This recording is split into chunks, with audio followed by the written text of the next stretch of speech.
8월 14일 주일 예배를 경건하게 하나님 앞에 드리겠습니다. 수고하고 무거운 짐진 자들아 다 내게로 오라. 내가 너희를 쉬게 하리라. 나는 마음이 온유하고 겸손하니 나의 멍에를 메고 내게 배우라. 그리하면 너희 마음이 쉼을 얻으리니 이는 내 멍에는 쉽고 내 짐은 가벼움이라 하시니라. 아멘.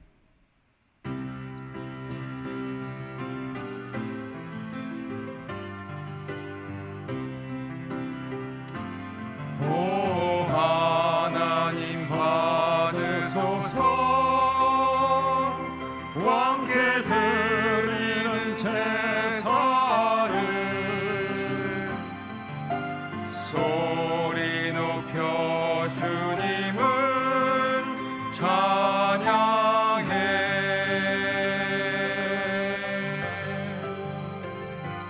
홀로 하나이신 하나님 자녀된 우리 경배하고 나의 몸과 찬양을 드리네.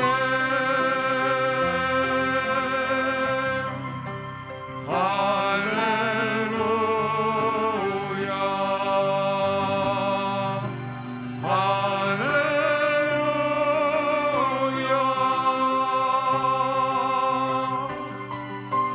이술의 열매를 드리오니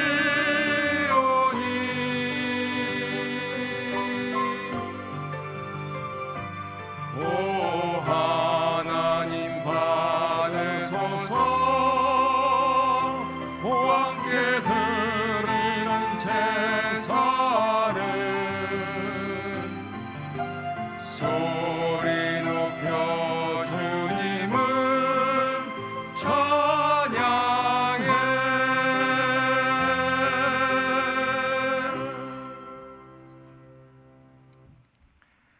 어제나 오늘이나 동일하신 영원토록 동일하신 하나님 아버지, 거룩한 주일을 맞아 하나님 앞에 나와 거룩한 백성으로 서게 하여 주시고 예배를 올려드리게 하여 주신 것 감사를 드립니다. 하나님 아버지, 일주일 동안도 제 유혹 앞에 말씀대로 바로 서지 못하고 넘어진 것을 이 시간 회개합니다. 저희들의 죄를 용서하여 주시고 이 시간 예수님의 보혈의 피로 정결케 하여 주시옵소서. 하나님 아버지, 이 시간 예배를 통하여 저희 안에 있는 모든 것들로 찬양과 감사와 경배를 올리는 시간이 되게 하여 주시고 주의 이름만을 영원히 찬양하며 나아가는 시간이 되게 하여 주시옵소서. 전심으로 예배를 드리는 자들에게 사랑과 능력을 베푸시는 하나님 아버지이시오니 이 시간 온 마음을 다하여 예배를 드릴 때 하나님의 은혜를 충만히 받는 시간이 되게 하여 주시옵소서. 이 예배를 통하여 오직 저희들의 하나님의 손길 안에 있음을 확신하며 하나님을 떠나서는 무엇도 할 수 없음을 고백하며 삶의 자리로 돌아가는 시간이 되게 하여 주시고 구원의 감격을 다시금 회복하는 은혜가 있게 하여 주시옵소서. 저희들의 기도와 찬양에도 하나님 함께하여 주시고 신명 가운데 말씀이 들릴 때 영적인 문이 활짝 열리는 복이 임하게 하여 주시옵소서. 감사를 드리며 예수님의 이름으로 기도드리옵나이다. 아멘.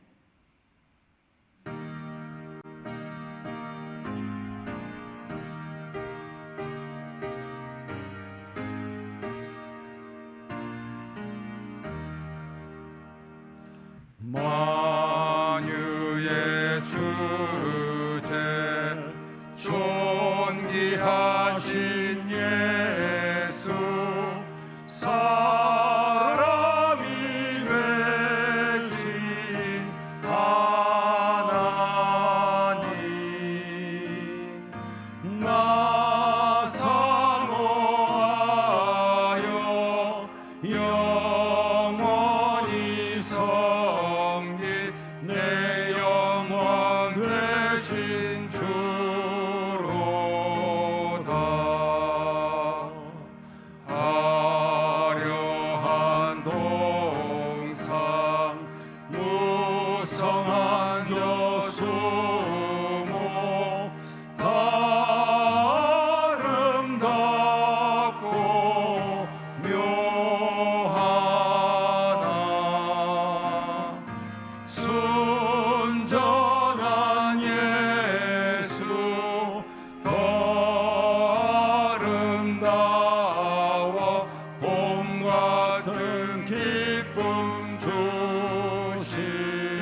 사랑 비교할 수 없도다.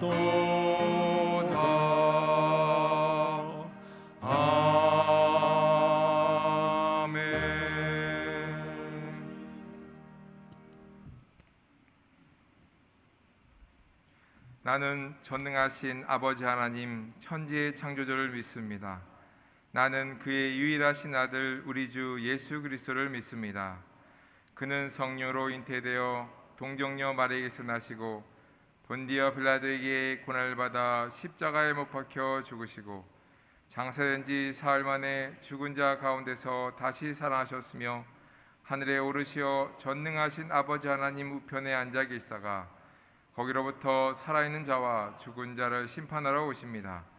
나는 성령을 믿으며 거룩한 공교회와 성도의 교제와 죄를 용서받는 것과 몸의 부활과 영생을 믿습니다. 아멘.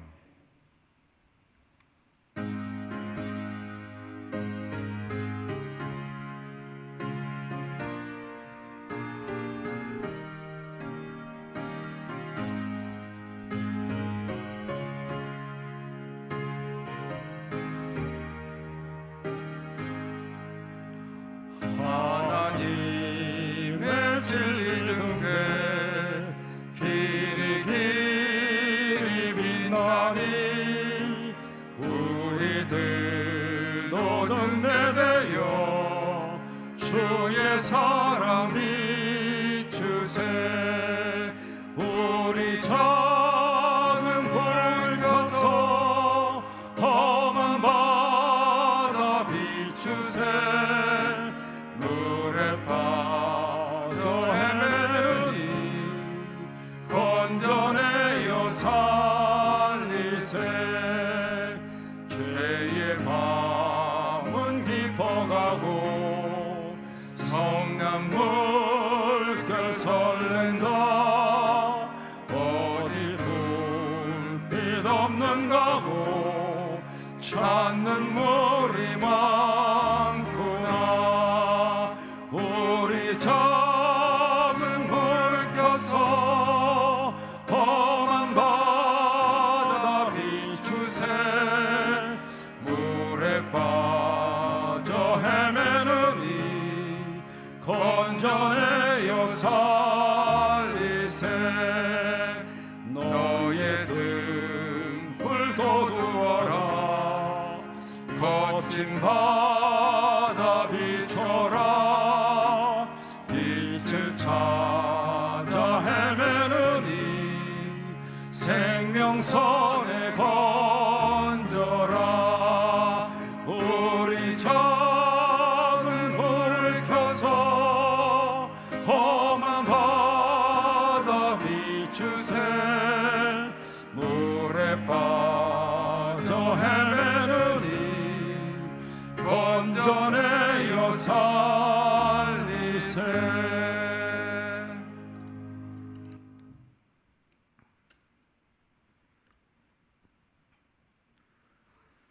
어두운 역사를 지닌 우리 민족을 사랑하시고 복주신 하나님, 이 민족을 일제압제하에서 해방시켜 강복의 기쁨을 주시고 한강의 기적을 이루어 선진 대열에 이르게 하셔서 온 세상에 복음을 전하는 선교하는 나라로 세우심에 감사드립니다. 아멘.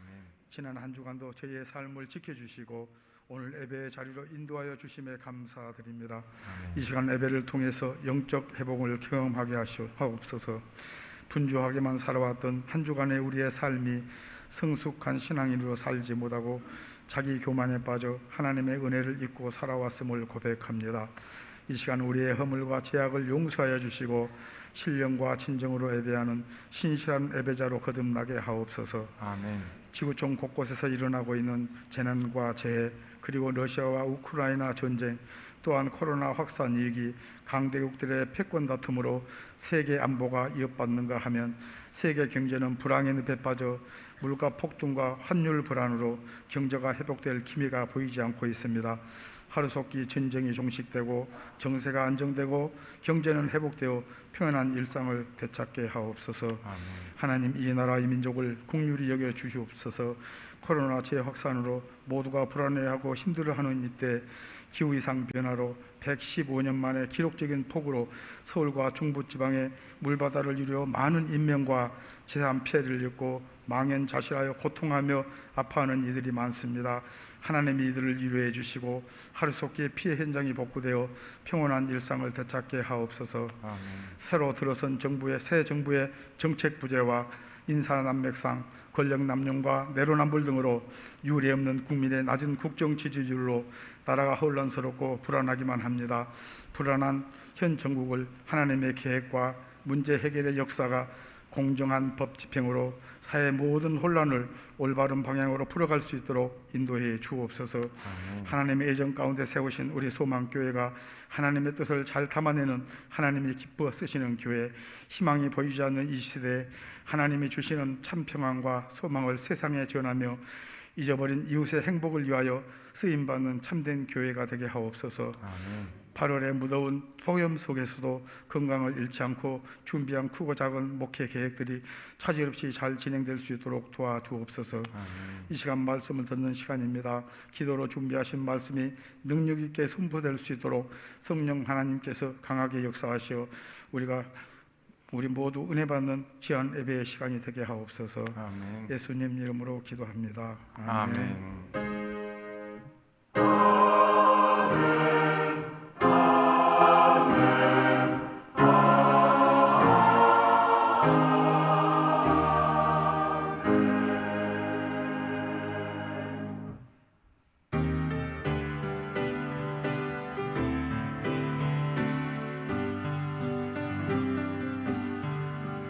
모든 영광을 하나님께, 모든 영광을 하나님께, 온 마음과 뜻 다해 주 사모합니다. 모든 영광을 하나님께.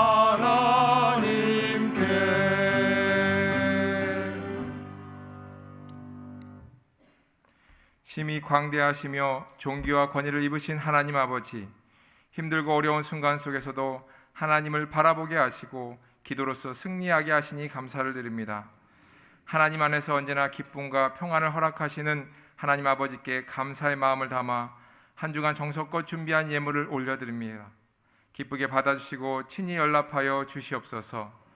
하나님 아버지, 귀한 예물을 드린 손길들을 기억하여 주시고 크신 은혜를 내려주시기를 원합니다.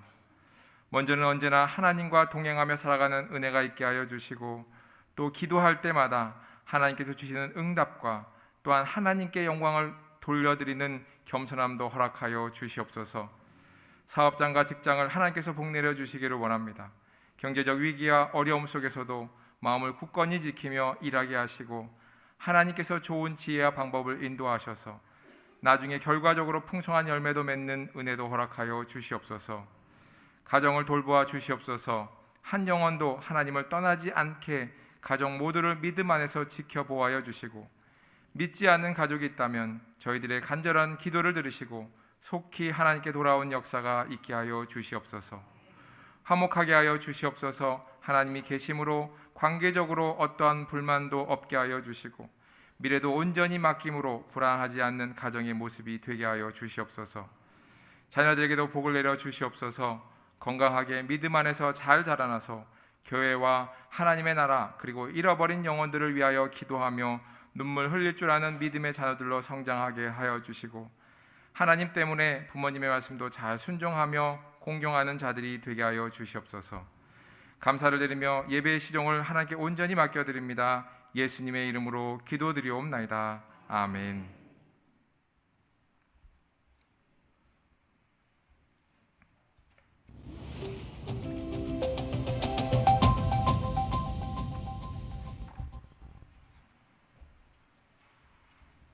안녕하세요. 8월 둘째 주 소망 뉴스를 전해드리겠습니다. 첫 소식입니다.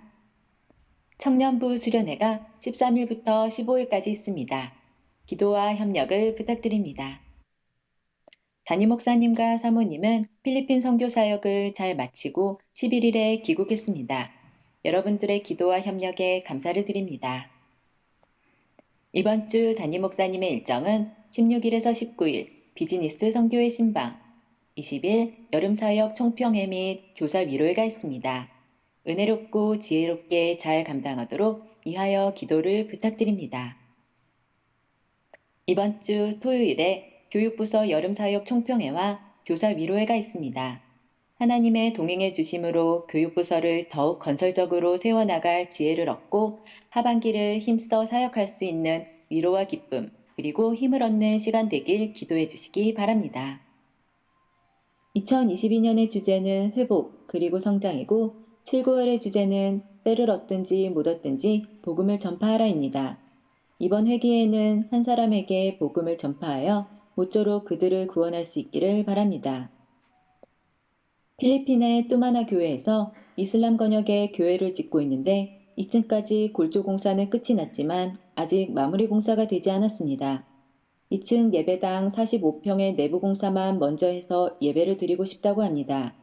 2층 내부 공사 비용은 800에서 1000만 원 정도를 예상한다고 합니다. 기도해 주시고 마음에 감동이 있으신 분은 동참해 주시기 바랍니다. 송규범 안수집사님, 임선영 권사님께서 담임 목사님의 책 오직 기도, 오직 성령의 출판 비용을 전액 담당해 주셨습니다. 감사를 드립니다. 주께 가까이 날 이끄소서 간절히 주님만을 원합니다. 채워주소서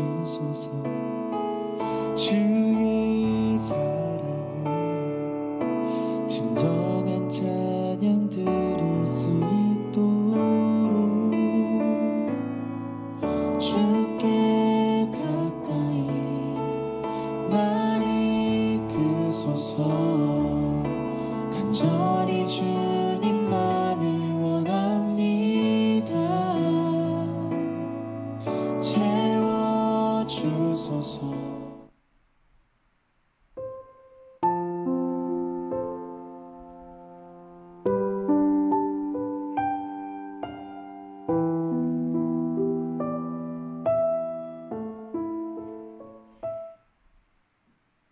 오늘 하루도 예배 가운데 큰 은혜 받으시기 바라고 우리의 소중한 가족과 친구들과 이웃들에게 복음을 전파하는 한 주간 되시기 바랍니다. 행복한 주일 되세요. 감사합니다.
하반기 인도자 수련회가 27일에 있습니다. 토요일입니다.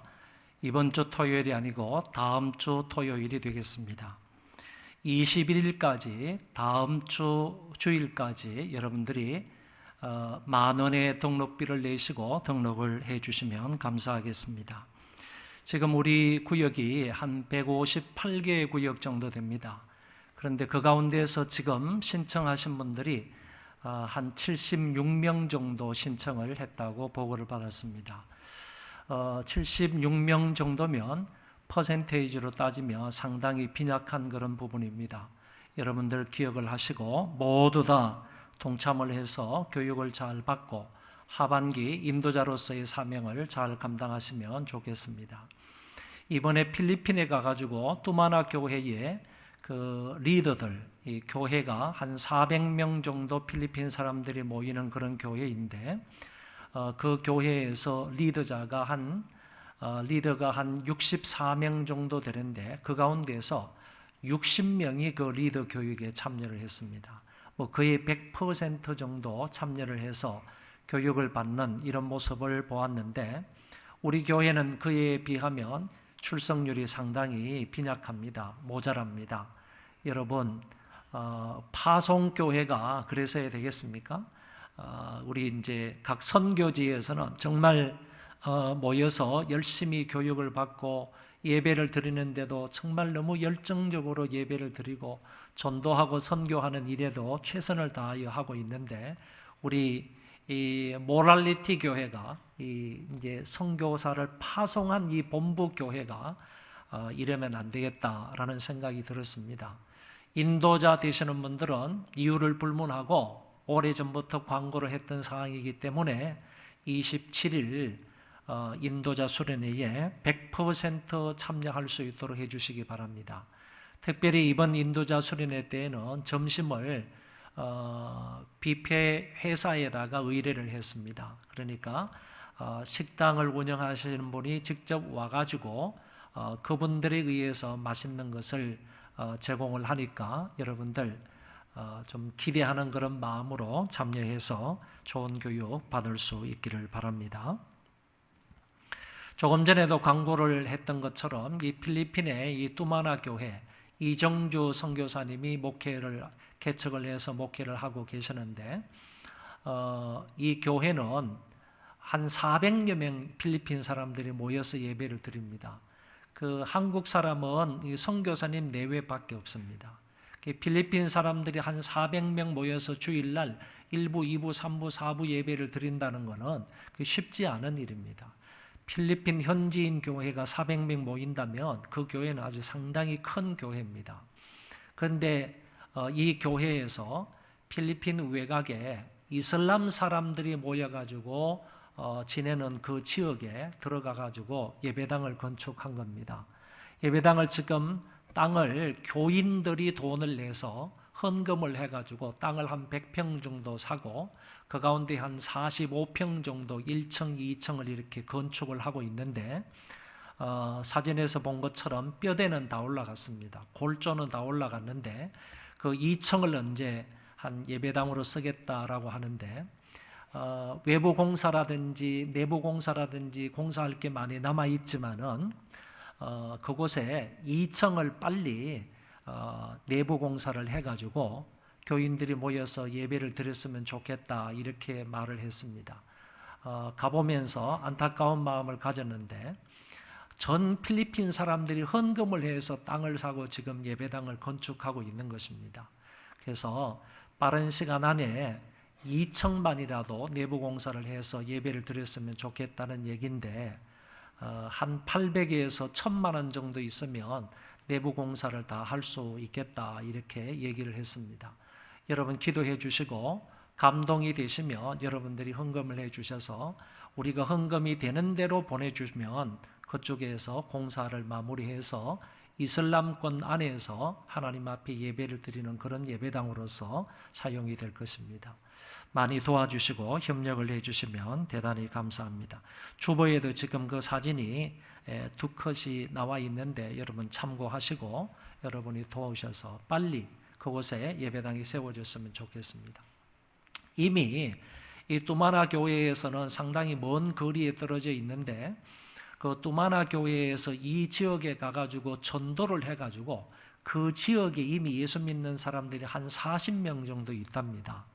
그래서 이쪽 교회에서 전도해서 거기에 이미 예수 믿는 사람들이 성경 공부로 이렇게 구역 예배로 이렇게 모이고 있는 실정인데 한 40여 명의 교인이 있다고 하니까 속히 예배당을 완공해서 들어가서 그들이 그곳에서 예배를 드리면 좋겠다 이런 생각이 있습니다. 여러분 기도해 주시기를 바랍니다. 하나님 말씀을 보겠습니다. 사도행전 10장 9절부터 48절인데 길기 때문에 34절 이하의 말씀을 읽어드리겠습니다. 사도행전 10장 34절부터 마지막 절까지 제가 봉독하겠습니다. 베드로가 입을 열어 말하되 내가 참으로 하나님은 사람의 외모를 보지 아니하시고 각 나라 중 하나님을 경외하며 의를 행하는 사람은 다 받으시는 줄 깨달았도다.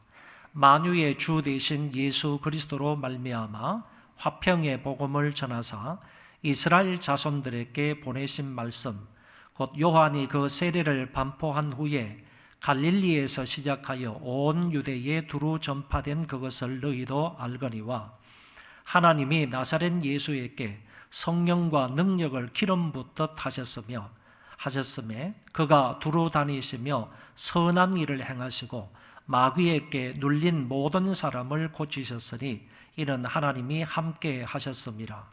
우리는 유대인의 땅과 예루살렘에서 그가 행하신 모든 일의 증인이라. 그를 그들이 나무에 달아 죽였으나 하나님이 사흘 만에 다시 살리사 나타내시되 모든 백성에게 하신 것이 아니요 오직 미리 택하신 정인 곧 죽은 자 가운데에서 부활하신 후 그를 모시고 음식을 먹은 우리에게 하신 것이라.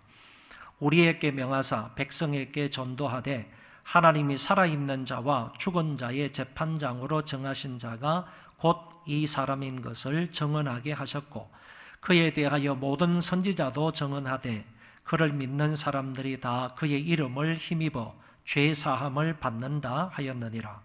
베드로가 이 말을 할 때에 성령이 말씀 듣는 모든 사람에게 내려오시니 베드로와 함께 온 할례 받은 신자들이 이방인들에게도 성령 부어 주심으로 말미암아 놀라니 이는 방언을 말하며 하나님 높임을 들음이러라. 이에 베드로가 이르되 이 사람들이 우리와 같이 성령을 받았으니 누가 능히 물로 세례 베풀물 금하리요 하고 명하여 예수 그리스도의 이름으로 세례를 베풀라 하니라. 그들이 베드로에게 며칠 더 머물기를 청하니라. 아멘. 우리가 읽은 이 본문의 말씀은 사도행전 10장 뒷부분의 말씀인데 앞부분의 말씀에 보면 고넬료라는 사람의 경건에 대하여서 기록해 주고 있습니다. 고넬료의 경건에 대한 기사가 앞부분에 나타난다 그런 말입니다. 이 고넬료는 이달리아 부대의 백부장입니다. 그럼에도 불구하고 경건한 사람이라고 성경은 말해주고 있습니다. 온 집안으로 더불어서 하나님을 잘 경외했다고 했으며 늘 기도에 힘썼고 구제하는 데 열심이었다고 말합니다. 이것이 하나님께 상달이 되었고 또한 하나님으로부터 인정을 받았다고 말씀합니다. 이방인이었고 유대를 통치하고 치안을 유지하기 위하여 파송을 받은 로마 장교가 유대교의 하나님을 믿게 되었던 것입니다. 그의 믿음은 형식적인 믿음이 아니라 실천이 있는 믿음이었습니다. 그래서 그의 신앙에는 경배가 따라왔고 기도와 구제하는 생활이 따라왔습니다. 이런 사실을 보아서 그의 믿음은 실천과 분리되지 않았다라고 말할 수 있습니다. 야고보가 말했던 것처럼 믿음과 행함이 함께 있었던 신앙이 바로 고넬료의 신앙이었던 것입니다. 고넬료는 여기에 머물지 않고 이제 베드로를 통해서 복음을 듣게 되고 예수 그리스도를 믿고 성령을 선물로 받아서 하나님을 높이게 됩니다. 이 고넬료가 진정으로 회심한 사건이 오늘 본문에 기록이 되어져 있고, 아울러 회심하고 난 이후에 어떤 결과가 주어졌는지를 본문은 분명히 밝혀주고 있습니다. 본문의 말씀이 꽤 길지만은 몇 단락으로 나누어서 간단하게 설명을 하도록 하겠습니다. 첫 번째는 베드로가 기도 중에 보자기 환상을 본 사건이 기록되어 있습니다. 베드로가 사실 환상을 보기 전에 이미 고넬료라는 사람이 환상을 보게 되고, 자기 밑에서 일하는 두 사람을 시켜서 베드로가 머물고 있는 피장 시몬의 집으로 보냈던 것을 볼 수가 있습니다. 그들이 가이사랴를 떠난 시간이 오후였기 때문에 욥바로 내려오는 시간에 하룻밤을 자게 되고, 그 다음 날 베드로가 있었던 욥바 항구에 도착을 하게 되었습니다. 지리적인 배경을 잠깐 말씀을 드리면, 지중해가 있으면 지중해 연안에 저 위쪽 지방에 가이사라라는 지방이 있고, 거기에서 한 30km 아래로 해변을 따라서 쭉 내려오면 욥바 항구가 있는 것입니다. 지금 이달리아대의 백부장이었던 고넬료는 가이사라 지방에 있는 것이고, 그리고 베드로는 이 욥바 항구 근처에 피장 시몬의 집에 있었다, 이렇게 성경은 얘기하고 있습니다. 이 욥바 피장의 시몬의 집에 있었던 이 베드로가 하나님 앞에 기도할 때 환상을 보게 되었습니다. 그런데 이 환상을 보기 이전에 이미 하나님께서는 가이사라 지방에 있었던 그 고넬료에게 환상을 보여주셨다, 그런 얘기입니다. 이런 사실들을 기억을 하시면서 다음의 말씀을 계속 들으면 좋겠습니다. 이때 이 베드로가 지붕에 올라가서 유대인들의 관습을 따라서 정오 기도 시간에 하나님 앞에 기도를 드렸는데, 바로 그곳에서 하나님의 환상이 나타났던 것입니다. 10절에서 황홀한 중에라는 말씀이 나오는데, 이 황홀한 중에라는 말이 바로 환상을 의미한다, 이렇게 보시면 됩니다. 이 환상은 과거 사울이라는 사람하고 아나니아라는 사람을 서로 연결시켜 준 것처럼, 오늘 본문에서는 고넬료와 베드로를 서로 연결시켜 주는 그런 역할을 한다는 것을 알 수가 있습니다. 베드로가 본 이 환상은 네 귀에 매인 큰 보자기 환상이었습니다.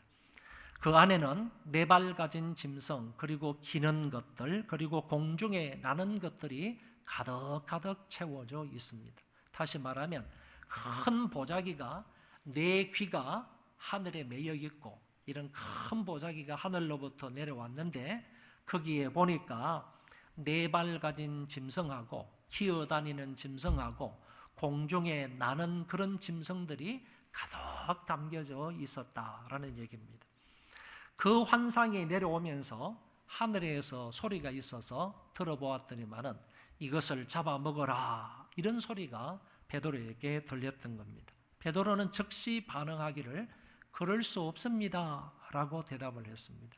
왜 그럴 수 없다라고 대답을 했는가 하면은, 그것은 바로 베드로가 환상 중에 보니까 보자기 속에 담겨져 있는 모든 짐승들은 유대인들이 먹을 수 없는 짐승들이었기 때문이라는 겁니다.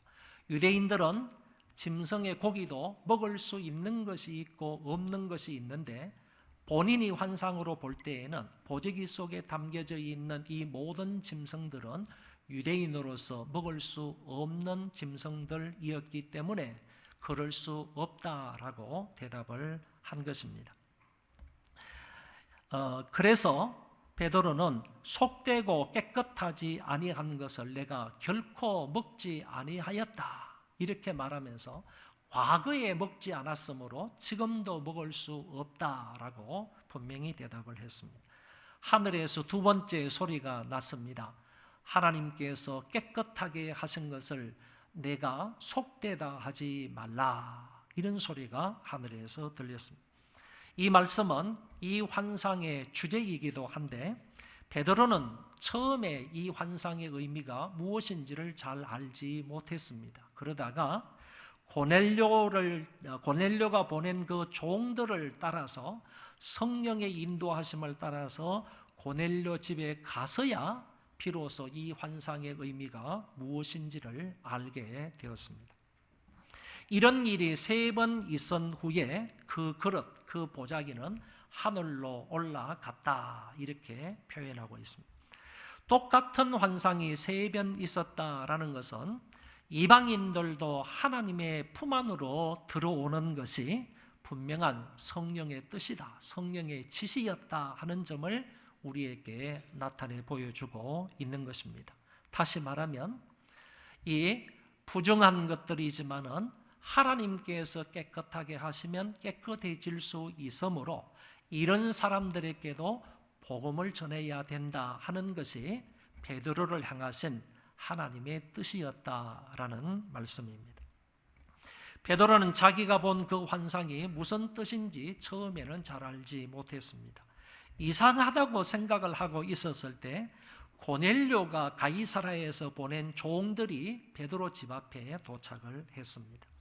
성령의 지시로 이 베드로는 그 3사람을 자기 집안으로 영접을 하고 그리고 함께 잠을 자고 그 다음날 아침에 가서야 고넬료가 보낸 3명의 종들과 함께 욥바를 떠나서 가이사라로 올라가게 되었다. 그런 얘기입니다.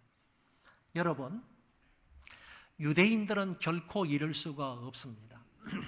유대인들은 절대로 이방인들과 함께 영접을 하거나 함께 잠을 자거나 함께 동행하거나 이럴 이유가 전혀 없었습니다. 그러지를 않았다라는 얘기입니다. 유대인들이 저녁이 되어서 하루 일과를 다 마치고 난 이후에 하나님 앞에 감사 기도를 드리는데 감사 기도 첫 번째가 뭐냐 하면은 오늘 온종일 살아가면서 이방인을 만나지 않게 된 것을 감사합니다. 이 기도였습니다. 그러니까 유대인으로서 이방인을 만나게 되면 부정하다고 여겼고 뿐만 아니라 유대인들은 이방인들 모두를 혐오스러운 존재로 여겼기 때문에 하루 일과 중에서 이방인들을 만나지 않게 됨을 하나님 앞에 감사했던 사람들이다. 그런 얘기입니다. 그런데 이 베드로가 유대인으로서 어떻게 고넬료가 보낸 그 이방인 3명을 자기가 있는 집으로 영접할 수 있으며 함께 잘 수가 있으며 함께 동행해서 가이사라까지 갈 수가 있었느냐라는 얘기입니다. 이거는 보통 생각하면 전혀 이해할 수 없는 그런 일이었다라고 볼 수가 있습니다. 그런데 이제 성령이 보여주시는 그 환상으로 인하여 그 개념이 베드로에게 있어서 깨지기 시작을 하고 보자기 환상의 의미가 무엇인지를 조금씩 알게 되었다. 그런 얘기입니다. 너희들이 부정하다고 생각하는 이 이방인들을 하나님이 깨끗하게 하신다는 것입니다. 이방인들도 분명히 전도의 대상이 된다는 얘기이고 이방인들도 얼마든지 하나님의 백성이 될 수가 있다 하는 점을 베드로는 알아가게 되었던 것입니다. 둘째로 베드로가 고넬료의 초청을 받아 그를 방문하였을 때 고넬료가 어떤 행동을 취하게 되는지 성경을 보시기 바랍니다. 환상을 보고 성령의 지시를 따라서 이 베드로는 이제 욥바를 떠나서 가이사라를 향해서 올라갔습니다. 고넬료의 집에 도착하게 되었을 때 그 베드로를 본 고넬료가 어떤 행동을 하는지 성경은 분명히 밝히고 있습니다. 먼저 고넬료는 자기의 일가와 가까운 친구들을 다 모아놓고 베드로를 기다리고 있었습니다. 24절에 이튿날 가이사라에 들어가니, 다시 말해서 욥바에서 가이사라까지 적어도 한 30km 정도 되었다고 하는데 이 길을 갈 때 만약에 오후에 떠났다든지 그러면 분명히 그 중간에 하룻밤을 자고 그 다음 날 가이사라까지 도착할 수밖에 없다는 거죠. 이튿날 가이사라에 들어가니 고넬료가 그의 친척과 가까운 친구들을 모아 기다렸다. 이렇게 표현하고 있습니다. 이 고넬료는 자기의 친척들을 불러 모은 것입니다. 그리고 자기의 친구들을 불러 모은 것입니다. 어떤 사람은 말하기를 여기에는 자기 가족들은 빠졌네요. 이렇게 말하는 사람이 있는데 고넬료는 온 집안으로 더불어 하나님을 경외했던 사람이라고 말씀하고 있기 때문에 이 속에 자기의 가족들도 다 포함이 되었을 것이라고 봅니다. 뿐만 아니라 가까운 친척들을 불렀다면 자기의 가족들은 부르지 않았을까? 이런 생각을 하면 능히 자기 가족들을 포함한 그의 친척과 가까운 친구들이다. 이렇게 말할 수가 있을 것입니다. 본문 27절의 말씀을 보면 이 모든 사람들을 하나로 묶어서 여러 사람이라고 표현을 했습니다. 결국에 이 고넬료는 자기 가족들과 자기의 친척들과 자기의 가까운 친구들, 이 모든 사람들을 다 자기 집안에 불러놓고 베드로가 오기를 기다리고 있었다라는 얘기입니다. 고넬료가 베드로를 맞이하면서 여러 사람을 불러놓고 말씀을 듣기 원한 것은 이 귀한 말씀을 나만 들을 수가 없고 우리 가족만 들을 수가 없고 가능하면 모두가 더 많은 사람들이 하나님의 이 귀한 말씀을 듣고 은혜를 받았으면 좋겠다. 이 생각에서 사람들을 불러 모은 것입니다. 나 외에 다른 사람들도 은혜 받기를 원하는 마음이 컸기 때문에 여러 사람들을 초청해서 베드로의 말씀을 듣기 원했다는 것입니다. 우리도 예배나 기도회나 집회나 세미나가 있으면 우선 나부터 그 모임에 참여해야 하고 더 나아가서 가족들과 친구들과 친지들을 초청해서 함께 은혜 받는 시간을 가져야 할 것입니다. 말씀의 자리는 내 혼자만 참여하는 게 아니고 다른 사람들과 함께 참여하는 것이고 은혜의 자리, 경건한 자리는 나뿐 아니라 우리의 가족들과 다른 사람도 초청을 해서 함께 은혜를 받아야 한다는 말씀입니다. 함께 예배를 드리는 거 매우 귀합니다. 함께 은혜 받는 자리에 있는 것 이거 매우 소중한 것입니다. 여러분 이 소중함을 여러분은 아시는지 모르겠습니다. 정말 가족들의 구원을 놓고 정말 애타는 마음으로 기도하는 사람들에게는 온 가족이 한자리에 앉아서 하나님 앞에 예배를 드리고 찬송하고 기도하고 말씀을 들으며 은혜 받는 그것이 얼마나 부러운 일인지 모릅니다. 그러니까 고넬료는 자기의 가족들뿐만 아니라 친지들, 친구들까지 다 불러서 그 하나님의 말씀을 듣기를 사모하면서 기다렸다. 그런 얘기입니다. 베드로가 집 안으로 들어오자 이 고넬료는 베드로의 발 앞에 엎드려 절을 합니다. 이것은 상대방에 대한 예의와 공경하는 마음의 표현입니다. 그러나 하나님의 말씀을 자세히 살펴보면 그 이상이었다 하는 점을 알 수가 있습니다. 25절 26절에 마침 베드로가 들어올 때에 고넬료가 맞아 발 앞에 엎드려 절하니 베드로가 이렇게 이르되 일어서라 나도 사람이라 라고 말합니다.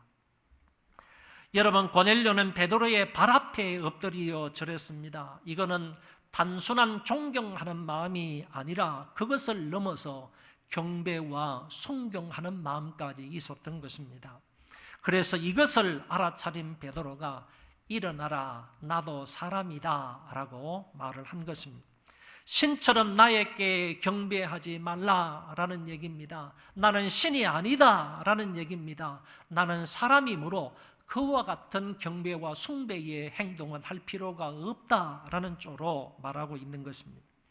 그처럼 고넬료는 베드로를 깍듯이 대접을 하고 깍듯이 예의를 갖추어서 대하는 모습을 볼 수 있습니다.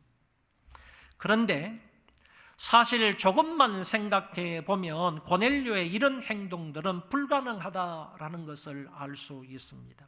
왜냐하면 지금 고넬료는 이탈리아 부대, 로마 부대의 백부장입니다.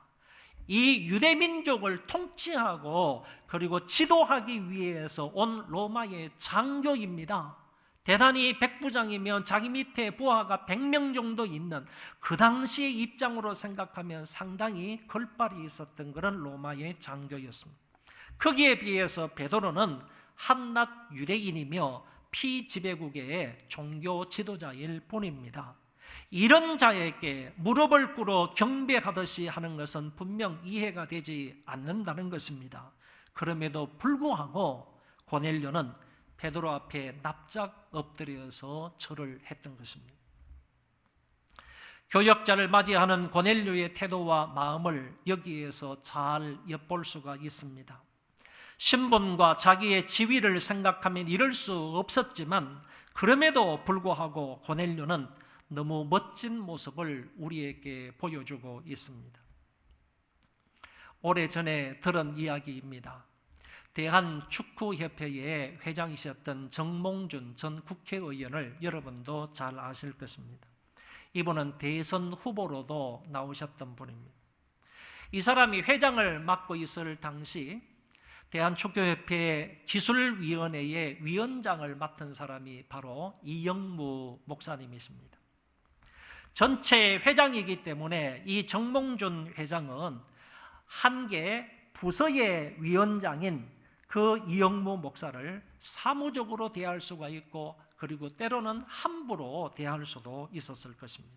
그런데 회장인 자기는 교회의 집사이고 기술위원장인 그 이영무 씨는 교회의 목사이고 그러다 보니까 이 대한축구협회 회장이셨던 이 정몽준 회장이 목사님을 깍듯이 대하는 겁니다. 집사로서가 아니라 일개 신자로서요. 한 사람의 성도로서 목사님의 권위를 인정하면서 깍듯이 예의를 갖추어서 목사님으로 대우를 했던 것입니다. 마치 고넬료처럼 주의 종 앞에서 늘 겸손하게 목사님을 대하였고 순종적인 자세를 취하였다고 이영무 목사로부터 직접 들은 얘기입니다. 본문으로 돌아가서 고넬료가 꿇어 엎드려 베드로에게 절을 하였을 때 베드로가 나도 사람입니다 라는 말을 하면서 그 고넬료를 일으키고 난 이후에 자기가 이곳에 오게 된 배경을 설명합니다.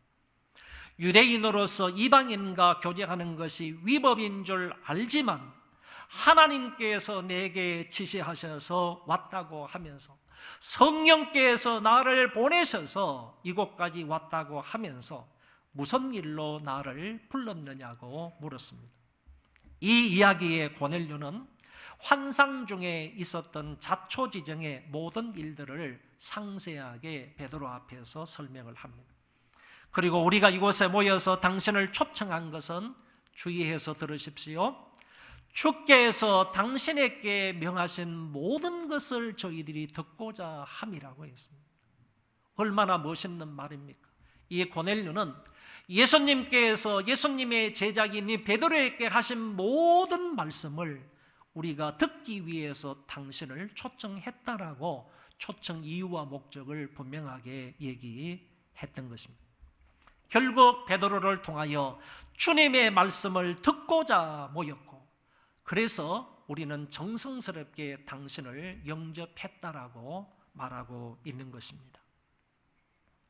세 번째는 이제 드디어 베드로는 모인 회중들에게 성령님이 이곳에 보내주신 목적에 걸맞는 아주 중요한 메시지를 그들에게 선포합니다. 이 메시지의 내용은 하나님은 사람의 외모로 취하지 않는 분이라는 것과 하나님을 경외하며 의를 행하는 모든 사람들을 하나님이 받으십니다 라는 사실을 전했습니다. 34절 35절 우리가 읽었던 말씀인데 다시 한번 같이 읽어보도록 하겠습니다. 내가 참으로 하나님은 사람의 외모를 보지 아니하시고 각 나라 중 하나님을 경외하며 의를 행하는 사람은 다 받으시는 줄 깨달았도다. 아멘.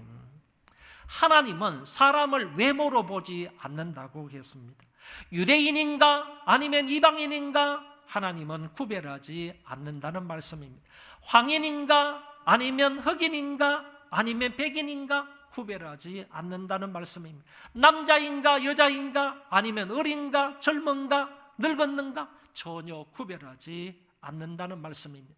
각 나라 중에서 하나님을 경외하고 의를 행하는 사람이라고 한다면 하나님께서는 그런 사람들을 다 받으신다고 말씀을 하셨습니다. 사도행전 2장 39절의 말씀에 보면 모든 먼데 사람이 구원을 받는 것에 대해서 얘기합니다. 모든 먼데 사람이라는 것은 유대 지역에서부터 모든 먼데 있는 사람들, 다시 말해서 모든 이방인들이 구원을 받는 것에 대하여서 얘기를 하는데, 유대인들 생각에는 유대인들 말고 다른 사람이 구원을 받으려면 반드시 먼저 유대인이 되어야 하나님으로부터 구원을 받을 수 있다고 얘기를 하지만은 오늘 본문에서는 그런 것이 아니라 하나님의 백성이 되려면 중간 단계 유대인이 되는 것을 거치지 않아도 된다는 거예요. 어떤 유대인이든 어떤 이방인이든 할 것 없이 모든 먼데 있는 사람도 구원을 받으려면 먼저 유대인이 되고 나서 믿는 사람이 되는 게 아니라 그런 사람이라 할지라도 믿기만 하면 곧장 구원을 받는다, 죄사함을 받는다 하는 사실을 베드로가 얘기를 하고 있는 것입니다. 이 얘기를 바로 고넬료의 상황을 들어서 이 고넬료라는 사람을 보니까 하나님을 믿고 구원을 받게 되는 것은 유대인이 되어야 구원을 받는 것이 아니라 어느 장소에서든지 어떤 사람이든지 간에 예수 그리스도를 믿기만 하면 그곳에서 구원을 받는 하나님의 사람이 된다 하는 점을 얘기하고 있는 것입니다. 그리스도 예수는요, 고넬료와 같은 이방인도 충분히 구원하실 수가 있습니다. 그리고 베드로는 계속하여 모인 사람들에게 말합니다. 성경대로 예수 그리스도는 죽으시고 부활하셨음과 그를 믿으면 누구든지 죄사함을 받는다라는 사실을 전파했습니다. 39절 40절 유대인들이 그리스도를 나무에 달아 죽였지만 하나님이 그를 사흘 만에 다시 살리셨다고 하시면서 그를 믿는 사람들이 다 그의 이름을 힘입어 죄사함을 받는다라는 사실을 분명하게 말씀을 하셨습니다.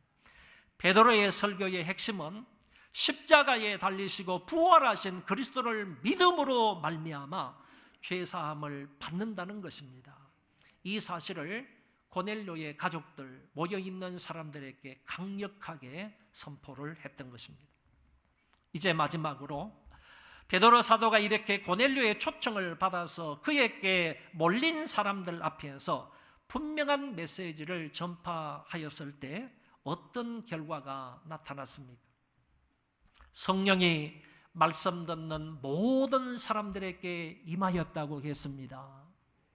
할렐루야! 이런 말씀이 나오면 모두 다 아멘으로 동참해야 되는 겁니다. 다시 한번 말씀을 드립니다. 성령이 말씀 듣는 모든 사람들에게 임하였다. 여러분, 어떤 사람에게 성령이 임하셨는가 하면은 하나님의 말씀을 듣는 사람들에게 성령이 임하였습니다. 이건 놀라운 사실입니다. 놀라운 사실. 고넬료의 가족들은 성령 받게 된 것을 생각하지 못했을 겁니다. 단순히 베드로를 통하여서 예수님께서 그에게 말씀하신 것을 우리가 듣자, 하나님 말씀을 통해서 은혜를 받자, 단순히 이런 마음으로 베드로를 초청했을 것 같은데 오늘 성경의 말씀에 보면 말씀을 듣는 그 모든 사람들, 모든 가족들, 모든 친척들, 모든 가까운 친구들 위해 하나님의 성령이 임하였다고 하셨습니다. 말씀 듣는 사람 위에 하나님의 성령이 임하신 것입니다. 그래서 이 광경을 지켜보고 있던 할례자들이, 유대인들이 이방인들에게도 성령을 부어주실 수 있다는 말이냐라고 하면서 놀랐습니다. 어떻게 유대인들에게 성령이 주어진다라는 것은 이해가 되는데 왜 오순절날 이미 성령을 받았고 사마리아 지역에서도 성령을 받았는데 어떻게 10장에서 이방인들에게까지 성령을 부어주실 수가 있느냐? 이 사실 앞에 할례인들이 놀랬다 하는 점을 성경은 밝혀주고 있습니다. 오순절에 임하였던 성령과 동일하게 오늘 사도행전 10장에서 이방인들에게도 성령이 임하시게 되었습니다. 유대인들이 제일 처음에 성령을 받았습니다. 사도행전 2장에 보면요. 그 다음으로는 사도행전 8장에 보면 사마리아 사람들이 성령을 받았습니다. 이제 사도행전 10장에서는 이방인들이 성령을 받게 되는 모습을 볼 수 있습니다. 사도행전 2장에서 유대인들이 성령을 받을 때면 오로지 기도함으로 성령을 받았습니다. 사도행전 8장에 나오는 사마리아 사람들이 성령을 받을 때에는 안수함으로 인하여서 성령을 받았습니다. 그런데 오늘 본문에서 이방인들이 성령을 받을 때는 하나님의 말씀을 들으면서 성령을 받았습니다. 여기서는 특별히 그리스도를 구세주로 믿었던 이방인들의 회심에 대한 확실한 증거로서 성령이 임재하신 것입니다. 성령이 임하자 그들은 또한 방언을 말하며 하나님을 높이게 되었습니다. 그리고 베드로는 그들에게 세례를 베풀게 되므로 주의 백성이 되었다는 외적인 인침을 가하게 됩니다. 47절 말씀입니다. 이 사람들이 우리와 같이 성령을 받았으니 누가 능히 물로 세례 베풀물 금하리요. 이방인들도 회개하였으니 세례를 받을 자격이 있다는 것입니다. 유대인들에게 세례를 베푸는 것처럼 이방인들도 회개하면 예수 그리스도를 믿으면 그런 사람에게도 세례를 줄 수 있다 하는 점을 베드로가 여기에서 보여준다 그 말씀입니다. 여러분, 여기에서 우리는 두 가지 태도를 조금 생각을 해 보아야 됩니다. 두 가지 태도라는 것은 무엇을 말하는가?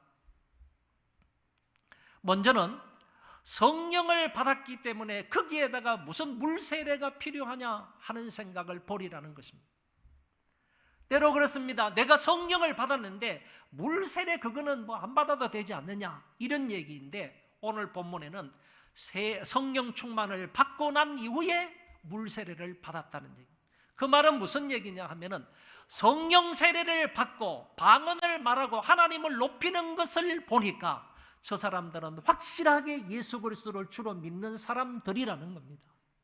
예수 그리스도를 믿는 사람임을 확실하게 바깥 사람들에게 나타내주는 표가 뭐냐 하면 바로 세례를 주는 것입니다.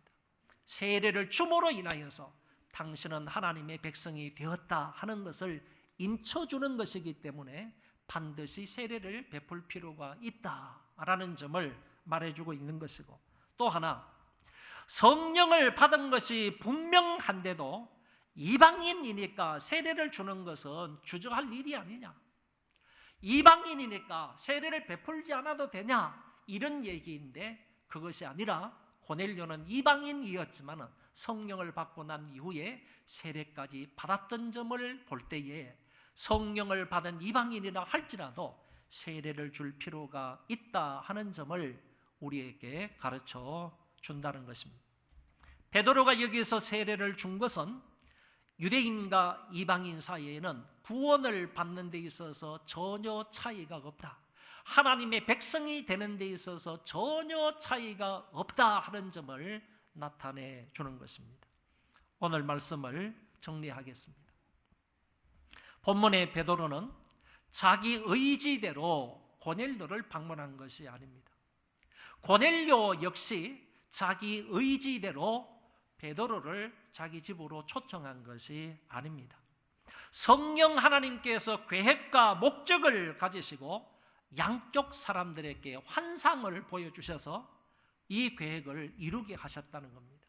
그러니까 이 고넬료도 베드로를 자기 의지와 계획대로 초청을 한 것이 아니고 베드로 역시 이방인 고넬료의 초청에 응한 것이 아니다, 이런 얘기를 할 수가 있겠습니다.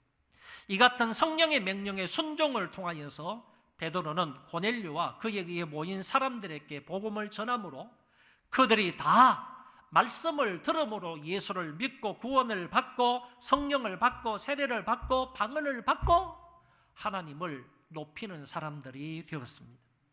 성령의 인도를 따라서 이방인에게 최초로 복음을 전함으로 그들이 구원을 받아 하나님의 자녀가 되므로 이제 이방 선교의 문이 활짝 열리게 되었던 것입니다. 고넬료가 회개한 사건의 가장 중요한 의미는 믿음으로 깨끗해진 이방인을 유대인들이 부정하다가 할 수 없다라는 사실입니다. 하나님이 깨끗하다고 하신 것을 사람이 부정하다고 할 수 없다는 것입니다. 하나님은 유대인이든 이방인이든 외모로 취하지 않는 분이십니다. 또한 믿을 때 성령을 주시는 것도 이방인이든 유대인이든 차이가 없는 것입니다. 고넬료처럼 비록 이방인이라 할지라도 말씀을 듣고 예수 그리스도를 믿으면 그 사람은 구원을 받고 성령을 선물로 받을 수 있습니다. 여기에는 그 어느 인종이든 그리고 성이든 차별이 있을 수가 없습니다. 이 같은 분명한 사실이 베드로의 이방인에 대한 첫 번째 메시지에서 잘 나타나고 있습니다. 이방인의 선교의 문이 활짝 열리게 된 것은 이제 본격적으로 베드로의 뒤를 이어서 바울이 이어가게 됩니다. 바울은 1차, 2차, 3차 전도 여행과 로마와 스페인까지의 전도를 통하여 복음이 유대인을 넘어 땅끝까지 이방인들에게 전파되게 되었습니다. 제가 지난달에 키르기스탄에 갔을 때에도 전도에 대한 좋은 간증들을 많이 들었습니다.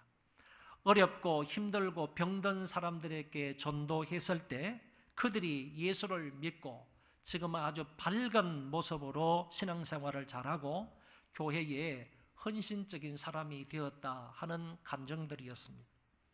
지난주에는 필리핀 선교지에 가서도 이정주 선교사님의 내외를 통하여서 전도에 대한 이야기를 참 많이 들었습니다.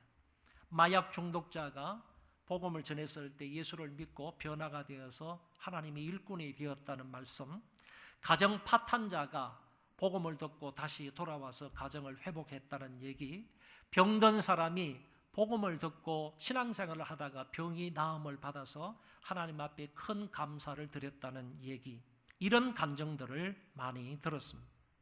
그런데 키르기스탄의 간증 얘기하고 필리핀에서의 간증 얘기 사이에 차이점이 하나 있는 것을 보았습니다. 필리핀 선교지에서의 그 간증이라는 것은 한 사람이 예수를 믿어서 그 한 사람은 정말 비참하게 생활했던 그런 한 사람일 수 있습니다. 정말 가정 파탄자고 병든 사람이고 그리고 마약 중독자이고 그 사회 저변에서 살고 있는 그 한 사람일 수 있는데 그런 한 사람이 복음을 받아들여서 예수를 믿고 구원을 받고 난 이후에 그 한 사람에 의해서 자기의 가족들이 전도가 되다는 거예요. 어떤 사람은 그 한 사람이 가족 전도가 되어서 구원을 받고 나서 또 다른 가족들을 전도해서 그 가족들에 의해서 또 다른 그런 친척들을 전도했는데 무려 이 한 사람으로 인해서 40여 명이 예수를 믿게 되고 그 40여 명이 교회에 지금 등록을 해서 교회에 나오고 있다고 얘기를 합니다. 가족이 예수를 믿고 또 다른 가족을 전도해서 이렇게 하나님의 나라가 크게 확장되어 가는 그런 모습이 키르기스탄의 신앙 간증하고 조금 다른 점이다라는 얘기입니다. 참으로 은혜스럽고 감동스러운 그런 전도 간증에 대한 말씀을 많이 들었습니다.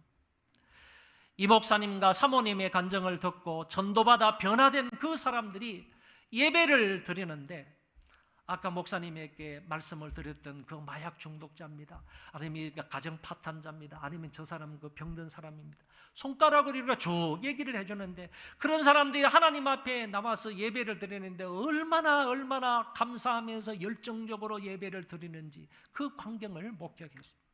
그리고 그 사람들이 교회 일에 봉사합니다. 헌신합니다. 그런 삶의 현장들을 바라보면서 저는 더 가슴이 메이저리던 것 아팠습니다. 야, 한 사람이 변화가 되니까 이렇게 놀라운 역사가 일어나는구나. 수요일 예배를 드렸는데 제가 주일을 지키지 않았기 때문에 수요일 예배를 드렸는데 수요일 예배 한 이 정도 모였습니다. 수요일 예배 이 정도 모였습니다. 전체가 400명의 필리핀 사람들인데 그 가운데에서 한 200명 정도가 모여요. 수요일 예배인데 우리 교회 수요일 예배 200명 안 나옵니다. 이게 부끄러운 것 아니겠어요?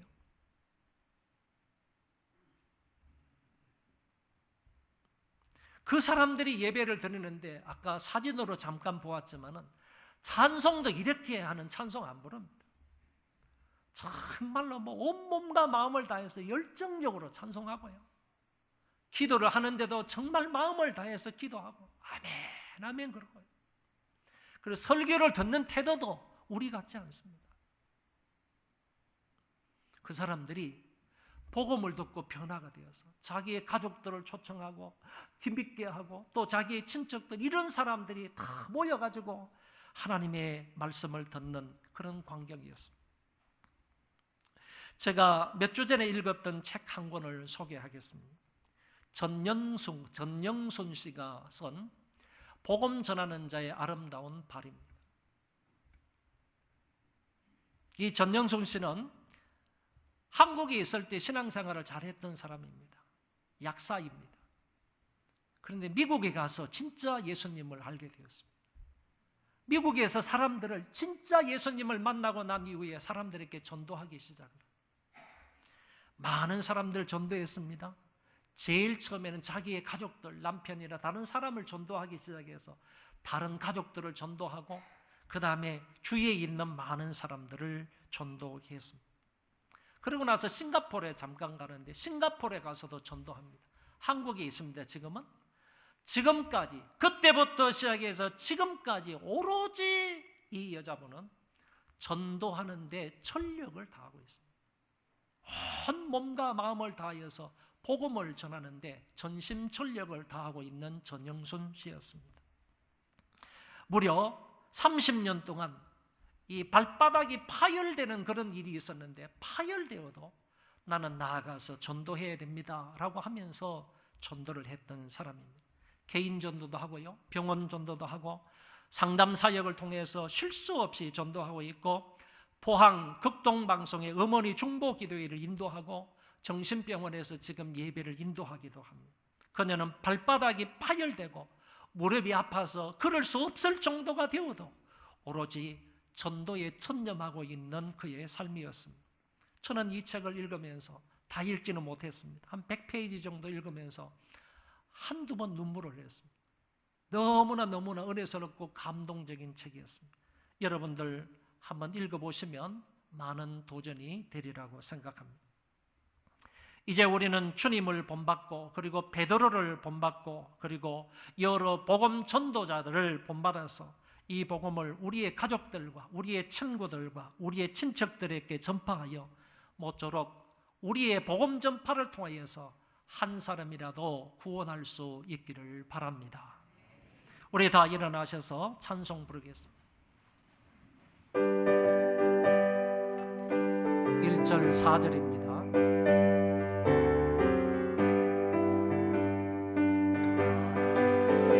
어서 가서 어둠을 물리치고 주의 진리 모르는 백성의 복음의 빛 비춰라. 빛의 사자들이여 복음의 빛 비춰라. 죄도 어둠 밤 밝게 비춰라.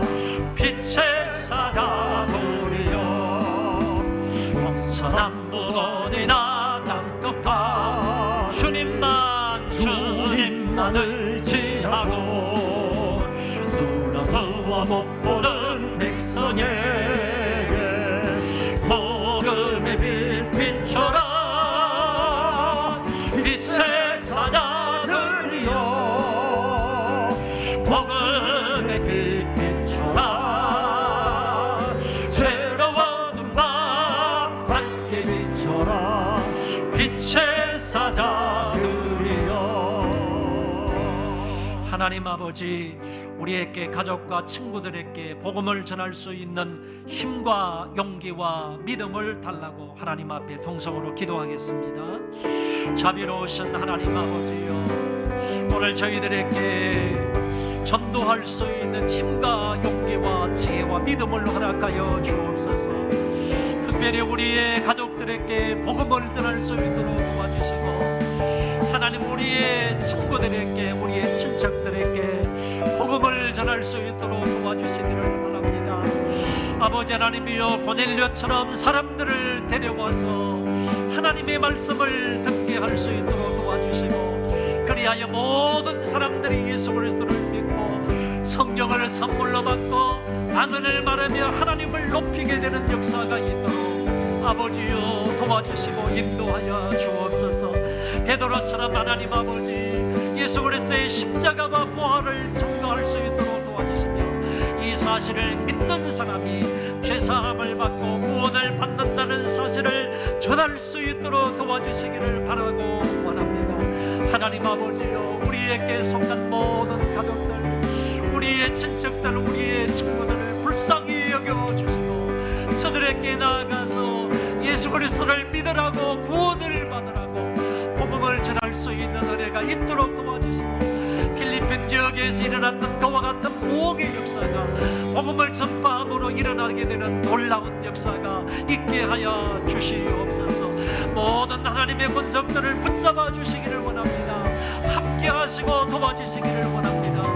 복음의 나팔수가 되어지도록 아버지께서 인도하시고 돌보아 주시옵소서.